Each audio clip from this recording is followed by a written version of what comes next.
Meu nome é Paulo Eduardo Assi, sou médico especialista em medicina nuclear, trabalho em Cuiabá desde 1980, sou diretor técnico do Instituto de Medicina Nuclear e o objetivo que a gente está fazendo aqui hoje é falar sobre o uso do iodo radioativo, a iodoterapia para o tratamento de hipertireoidismo. Existem duas situações em que o iodo pode ser útil no hipertireoidismo. O bócio difuso tóxico, também conhecido como doença de Graves, e o bócio nodular tóxico, também conhecido como doença de Plummer. O objetivo que nós vamos comentar hoje é falar sobre o uso do iodo radioativo no tratamento do bócio difuso tóxico, ou seja, no tratamento específico da doença de Graves. O iodo pode ser facilmente utilizado para o tratamento da doença de Graves. Existe na célula tireoidiana uma proteína que se chama NIS, e essa proteína é a necessária, que leva o iodo radioativo para dentro da célula tireoidiana, e esse iodo radioativo ele é incorporado à molécula de tireoglobulina, que é levado depois até o coloide, e ali no coloide é que o iodo radioativo começa a disparar as partículas beta que vão interagir e destruir a célula tireoidiana. Para fazer o iodo radioativo no tratamento da doença de Graves, é necessário primeiro a realização de uma cintilografia de tireoide. A cintilografia de tireoide, neste caso, ela vai avaliar o tamanho da glândula, vai avaliar qual o grau de captação, quanto de captação essa glândula está absorvendo de iodo radioativo e como é que esse iodo radioativo se distribui na célula tireoidiana. Algum tempo antes, né, da realização da cintilografia ou da realização da iodoterapia, é necessário se fazer um preparo. Esse preparo ele tem por objetivo reduzir a competição entre o iodo natural e o iodo radioativo. Então existem algumas coisas que têm que ser utilizadas, produtos de uso médico como o uso de amiodarona, contraste iodado, álcool iodado, uso de hormônio tireoidiano e drogas antitireoidianas devem ser suspensas por um determinado período. Tintura de cabelo, base de unha, xarope à base de iodeto e alimentos de origem do mar também têm que ser evitados para reduzir o grau de competição entre o iodo natural e o iodo radioativo. Esse preparo é fundamental para que a gente possa obter a imagem da célula tireoidiana e também para poder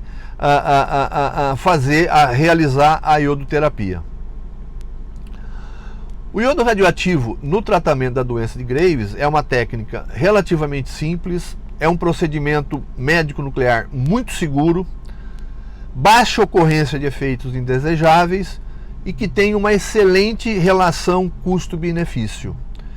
E é um tratamento que pode ser realizado ambulatoriamente. Não existe necessidade de se internar um paciente quando a gente faz o tratamento do hipertireoidismo em pacientes com bócio difuso tóxico ou doença de Graves. Como é que é administrado esse iodo? Esse iodo ele é administrado via oral, o tratamento é via oral. A gente coloca o iodo radioativo dentro de uma seringa, geralmente uma seringa de 5 ml. A gente coloca o conteúdo dentro dessa seringa, adapta na ponta dessa seringa um scalpzinho cortado, sem a seringa. O paciente coloca esse iodo radioativo na boca, né, esse scalpzinho na boca, e ingere, né, naturalmente, e dali ele recebe as orientações e pode ir embora para casa. Previamente à dose, existem algumas orientações que são efetuadas pelo médico nuclear sobre o assunto. Primeiro, a radioproteção. Então, antes de receber o iodo radioativo, o paciente vai receber as orientações que ele vai ter que ficar afastado durante 7 dias de mulheres grávidas e de criança de colo em contato prolongado e contínuo. Vai ter que ter alguns cuidados também no ato de urinar, existe a necessidade de uma descarga abundante. né, para levar o iodo embora do local onde a urina for colocada. Alguns cuidados, separar talher, roupas, né? Existe orientações mais específicas que sempre são orientadas depois no momento que o paciente está recebendo essas informações. Mas a radioproteção mais importante, basicamente, se refere a não pode ficar perto de mulher grávida e evitar contato prolongado e contínuo com criança de colo. O iodo não faz efeito de imediato, ele começa a fazer algum efeito dele depois de uns 30 dias, mas ele age até por 4 meses, tá certo? E enquanto o iodo não faz o efeito, a gente passa para o paciente beta-bloqueador para poder estar aliviando os sintomas do hipertireoidismo. Então a gente usa com frequência, até o retorno do paciente ao seu médico, existe a necessidade então da gente passar o beta-bloqueador para ele e com isso ele tem os seus sintomas aliviados até retornar ao seu endocrinologista. Um efeito de curto prazo que pode acontecer o paciente pode ficar algum tempo depois, às vezes, com uma dificuldade de engolir, com dor no seu pescoço. Isso é um efeito inflamatório que o iodo pode provocar na glândula tireoide. É um efeito raro de acontecer, é temporário e ele alivia com facilidade com anti-inflamatórios ou até o uso de corticoides tipo prednisona, né? Um comprimido ao dia durante 10 dias é mais do que suficiente para resolver esse tipo de problema caso ele aconteça. Isso seria um efeito de curto prazo. O efeito de longo prazo nos pacientes com doença de Graves seria o hipotireoidismo. Nessa doença, o hipotireoidismo é o que se espera do final dela. A doença de Graves é uma doença autoimune. Se ela desenvolve anticorpos contra a tireoide, esses anticorpos atacam essa tireoide. No primeiro momento faz com que essa tireoide funcione de maneira exagerada, mas esses anticorpos vão atacando essa tireoide ao longo do tempo, até que essa glândula um dia iria para hipotireoidismo. Quando que esse hipotireoidismo poderia aparecer? Poderia aparecer daqui 1 ano, daqui 5 ou daqui 20 anos. Totalmente imprevisível quando ele iria aparecer. Quando a gente faz o uso do iodo radioativo para o tratamento da doença de Graves, a chance da gente ter sucesso no tratamento, ou seja, de tirar o paciente do hipertireoidismo, né, é de 95% na primeira dose. Alguns pacientes precisam de uma segunda dose, mas a gente só faz a segunda dose depois de 6 meses em relação à primeira.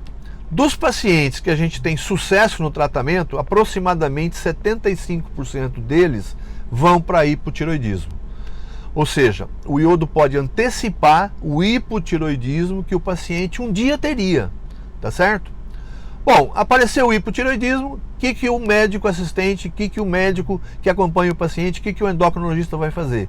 Ele entra com reposição hormonal bioidêntica. Como é que é feito isso? O endocrinologista utiliza o mesmo hormônio tireoidiano que a célula tireoidiana faz, é uma reposição hormonal bioidêntica, coloca-se no conteúdo de um comprimido a dosagem necessária de hormônio tireoidiano que o paciente precisa para aquele dia, nem mais nem menos. O paciente repõe o hormônio tireoidiano, né? Vida absolutamente normal. É muito simples lidar com o hipotireoidismo.